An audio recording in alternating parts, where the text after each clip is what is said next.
So ನನಗೆ ಎಷ್ಟೋ ಸಲ ನಾನು ಹೇಗೆ ಅಂತ ಗೊತ್ತಾಗಲ್ಲ. It actually depends on my mood. But ನಾನು ಒಂದಷ್ಟು ಬೇಸಿಕ್ ಕ್ವಾಲಿಟೀಸ್ ಇದೆ ನಂದು. ಏನು ಅಂತಂದರೆ ನಾನು ಎಥಿಕ್ಸನ್ನು ತುಂಬ ಬಿಲೀವ್ ಮಾಡ್ತೀನಿ. ಸೊ ಪ್ರಿನ್ಸಿಪಲ್ಸ್ ಅಂತ ಇದೆ ಲೈಫಲ್ಲಿ, ಹೀಗೆ ನಡ್ಕೊಂಡು ಹೋಗಬೇಕು, ಹೀಗೆ ಇರಬೇಕು ಅನ್ನೋ ಒಂದಷ್ಟು ಪ್ರಿನ್ಸಿಪಲ್ಸ್ ಇದೆ. ಸುಳ್ಳು ಹೇಳೋರು ಸುಳ್ಳು ಆಗೋದೇ ಇಲ್ಲ. ಸೊ ನನ್ನ ಜೀವನಕ್ಕೆ ಅತಿ ಕಾಂಟ್ರಾಸ್ಟ್ ಆಗಿರೋ ಕ್ಯಾರೆಕ್ಟರ್ ಬಂದು ರೋಹಿಣಿ, ಈಗ ಮಾಡ್ತಿರೋಂಥ ಆಸೆ ಸೀರಿಯಲ್ ಪಾತ್ರ. ಸೊ ನನ್ನ ವಿರುದ್ಧ ನನ್ನ ಒರಿಜಿನಲ್ ಕ್ಯಾರೆಕ್ಟರ್ಗೆ ಈ ಪಾತ್ರ ವಿರುದ್ಧ ಅಂತಲೇ ಹೇಳ್ಬೋದು. ಅದೇ ನನಗೆ ದೊಡ್ಡ ಚಾಲೆಂಜು. ಬಿಕಾಸ್ ನಾನು ಅದನ್ನು ಜೀರ್ಣಿಸ್ಕೊಂಡು ನಾನು ಆ ಪಾತ್ರನ ಮಾಡಬೇಕು. ತುಂಬ ಕಷ್ಟ ಆಗುತ್ತೆ. ನನಗೆ ನನ್ನ ಮಗು ಅಂದರೆ ತುಂಬ ಇಷ್ಟ, ಮಕ್ಕಳು ಅಂದರೆ ತುಂಬ ಇಷ್ಟ. ಬೇಸಿಕ್ಲಿ ನನ್ನ ಮಗುನೇ ಅಂತಲ್ಲ, ಮಕ್ಕಳು ಅಂದರೆ ತುಂಬ ಇಷ್ಟ. ಆಮೇಲೆ ಸೋಷಿಯಲ್ ವರ್ಕ್ ಮಾಡೋಕ್ಕೆ ತುಂಬ ಇಷ್ಟ, ಸಹಾಯ ಮಾಡೋಕ್ಕೆ ತುಂಬ ಇಷ್ಟ ಜನರಿಗೆ. ಸೊ ನನ್ನ ಕೈಲಿ ಎಷ್ಟಾಗುತ್ತೋ, ನನಗೆ ದೇವರು ಎಷ್ಟು ಶಕ್ತಿ ಕೊಟ್ಟಿದ್ದಾನೋ ಅಷ್ಟು ನಾನು ಮಾಡ್ತೀನಿ. ನನ್ನ ಸುತ್ತಮುತ್ತನೇ ನನಗೆ ಯಾರಾದರೂ ಕಷ್ಟದಲ್ಲಿದ್ದಾರೆ ಅಂತಂದರೆ ಅವ್ರಿಗೆ ಸಹಾಯ ಮಾಡೋದು, ಆ ಥರದ್ದೆಲ್ಲ ಸಣ್ಣ ಪುಟ್ಟ ಸಹಾಯ ಮಾಡ್ತಿರ್ತೀನಿ. ಸೊ ಹೀಗೆ ಇದು ಅಮೃತ ಆ್ಯಕ್ಚುಲಿ. ಬಟ್ ಎಷ್ಟೋ ಜನಕ್ಕೆ ಇದು ಗೊತ್ತಿರೋದಿಲ್ಲ. ಇವತ್ತು ನೀವು ನೋಡಿ ಈ ಪ್ರಶ್ನೆ ಕೇಳಿದ್ದು ಒಳ್ಳೆಯದಾಯಿತು. ಬಿಕಾಸ್ ಎಷ್ಟೋ ಜನಕ್ಕೆ ಗೊತ್ತಿರೋದಿಲ್ಲ, ನಾನು ಆ ಪಾತ್ರನೇ ಆಗ್ಬಿಟ್ಟಿದ್ದೀನಿ ಅಂತ ಅಂದ್ಕೊಂಬಿಟ್ಟಿರ್ತಾರೆ ಎಷ್ಟೋ ಜನ. ಸ್ವಲ್ಪ ಕೋಪಿಷ್ಟೇ ಕೂಡ ನಾನು. ನನಗೆ ಏನಾದರೂ ಒಂಥರ ಏನಂತಾರೆ, ನನಗೆ ಇನ್ನೊಂದು ಹೇಳಬೇಕು. ನನಗೆ ಈ ನ್ಯೂಸಲ್ಲೆಲ್ಲ ನೋಡ್ತಿರ್ತೀನಲ್ಲ, ಸೊ ಈ ಹೆಣ್ಮಕ್ಳಿಗೆ ಏನಾದರೂ ತೊಂದರೆ ಆದರೆ ಈ ಥರದ್ದೆಲ್ಲ ನೋಡಿದಾಗ ನನಗೆ ನನ್ನ ರಕ್ತ ಕುದೀತಾ ಇರುತ್ತೆ. ಏನಾದರೂ ಮಾಡಬೇಕು, ಏನಾದರೂ ಒಂದು ಅಟ್ಲೀಸ್ಟ್ ಒಂದು ನನ್ನ ಧ್ವನಿ ಕೇಳೋ ಥರ ನಾನು ಏನಾದರೂ ಒಂದು ಅದ್ರ ವಿರುದ್ಧವಾಗಿ ಅಥವಾ ಅದ್ರ ಪರವಾಗಿ ನಾನು ನಿಂತ್ಕೋಬೇಕು ಅನ್ನೋ ಒಂದು ಮನೋಭಾವ ನಂದು. ಅದಕ್ಕೆ ನನ್ನ ಗಂಡ ಹೇಳ್ತಿರ್ತಾರೆ, ರಘು ಹೇಳ್ತಿರ್ತಾರೆ, ಕಾಮ್ ಡೌನ್. ಒಂದು ದಿವಸ ನೀನೇನೋ ಒಂದು ಸೋಷಿಯಲ್ ವರ್ಕ್ ಮಾಡ್ತಾ ನೀನೇನೋ ಒಂದು ಆಗ್ತೀಯಾ, ಆವಾಗ ನೀನು ಮಾತಾಡಿದ್ರೆ ನಿನ್ನ ವಾಯ್ಸ್ ಕೇಳುತ್ತೆ. ಈಗಲ್ಲ, ಇರು, ವೇಟ್ ಮಾಡು, ಪೇಷನ್ಸ್ ಅಂತ ಹೇಳ್ತಾ ಇರ್ತಾರೆ.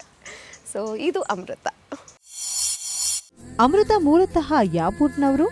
ನಾನು ಮೂಲತಃ ಉಡುಪಿಯವಳು. ನನ್ನ ಅಜ್ಜನ ಮನೆ ಕುಂದಾಪುರ. ಸೊ ಆದರೆ ನಾವು ಮಟ್ಟು ಅಂತ ಒಂದು ಊರಿದೆ. ನನ್ನ ಅಜ್ಜನ ಆ್ಯನ್ಸಿಸ್ಟರ್ಸ್ ಏನಿರ್ತಾರೆ ಅವರು ಮಟ್ಟು ಅಲ್ಲಿ ಇದ್ದವರಂತೆ. ಸೊ ಹಾಗಾಗಿ ನಾವು ಮಾತಾಡೋದು ತುಳು. ಅಜ್ಜನ ಮನೆ ಬಂದು ಕುಂದಾಪುರ. ಸೊ ಕುಂದಾಪುರದಲ್ಲಿ ಹೊಯ್ಕಬರ್ಕು ಬರುತ್ತೆ, ತುಳುನೂ ಮಾತಾಡ್ತೀನಿ. ಹಾಗೆ ನಾನು ಬೆಳೆದಿದ್ದೆಲ್ಲ ಬೆಂಗಳೂರಲ್ಲಿ. ಸೊ ನಾನು ಏನು ಅಂತ ಹೇಳ್ಕೊಳ್ಳಿ. ಹೌದು. ಸೊ ಹುಟ್ಟಿದ್ದು ಕುಂದಾಪುರದಲ್ಲಿ, ಬೆಳೆದಿದ್ದು ಬೆಂಗಳೂರಲ್ಲಿ. ಸೊ ನಾನು ಕುಂದಾಪುರದ ಹುಡುಗಿನೂ ಹೌದು, ಬೆಂಗಳೂರು ಹುಡುಗಿನೂ ಹೌದು. ನಿಮ್ಮ ಮಗಳು ಧೃತಿನ ಯಾರು ನೋಡ್ಕೊಳ್ತಾರೆ? ನಾವು ಹೆಚ್ಚಾಗಿ ನನ್ನ ತಾಯಿ ಮನೇಲಿ ಇರ್ತೀವಿ. ಬಿಕಾಸ್ ರಘು 2 ವಾರ ಶೂಟಿಂಗ್ ಹೋಗ್ತಾರೆ, 15 ದಿವಸ ಇರೋದಿಲ್ಲ ಅವರು. ಅವ್ರಿಗೆ ಈವೆಂಟ್ಸು, ಶೂಟು ಅಂತ ಹೈದ್ರಾಬಾದಿಗೆ ಹೋಗ್ತಾ ಇರ್ತಾರೆ. ಸೊ ಹಾಗಾಗಿ ನಾನು ನನ್ನ ತಾಯಿನ ಮತ್ತು ತಂದೆನ ಅವಲಂಬನೆ ಮಾಡ್ಕೊಂಡಿದ್ದೀವಿ ನಾವು.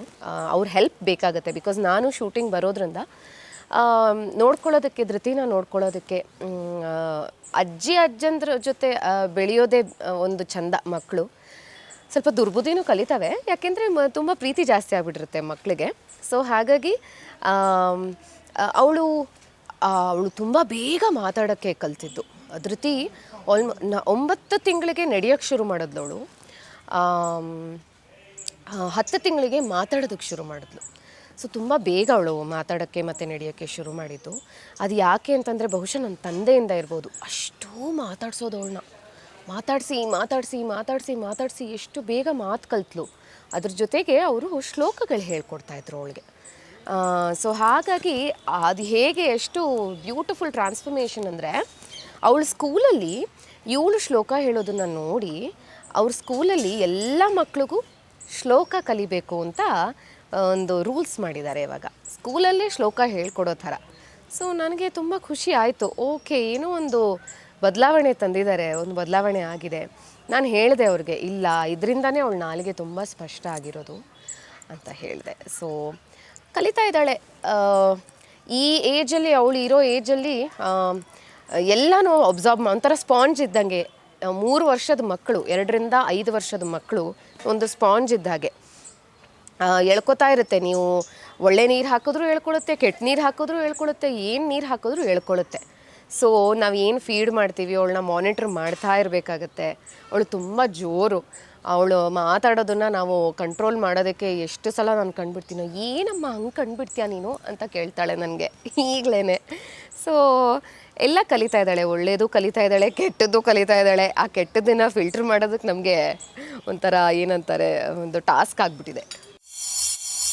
ಅಮೃತ ಹುಟ್ಟಿ ಬೆಳೆದಿದ್ದು ಪ್ಲಸ್ ಓದಿದಲ್ಲಿ?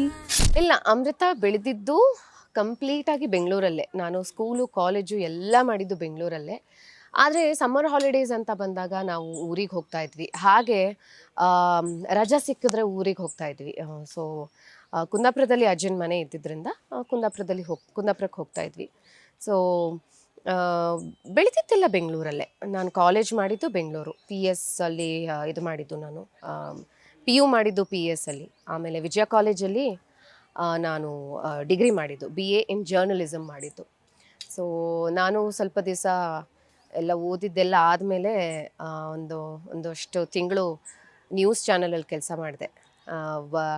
ಹೋಸ್ಟಾಗಿ ಮಾಡ್ತಾಯಿದ್ದೆ. ಒಂದು ಸೆಕೆಂಡ್ ಶೋ ಅಂತ ಅದು ಕೂಡ ಸಿನಿಮಾಗೆ, ಸೀರಿಯಲ್ಗೆ ಸಂಬಂಧಪಟ್ಟಿದ್ದೆ.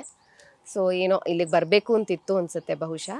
ಹಾಗೆ ನಾನು ಅಲ್ಲಿಂದ ನನ್ನ ಕರಿಯರ್ ಅಂತ ಶುರು ಮಾಡಿದ್ದು.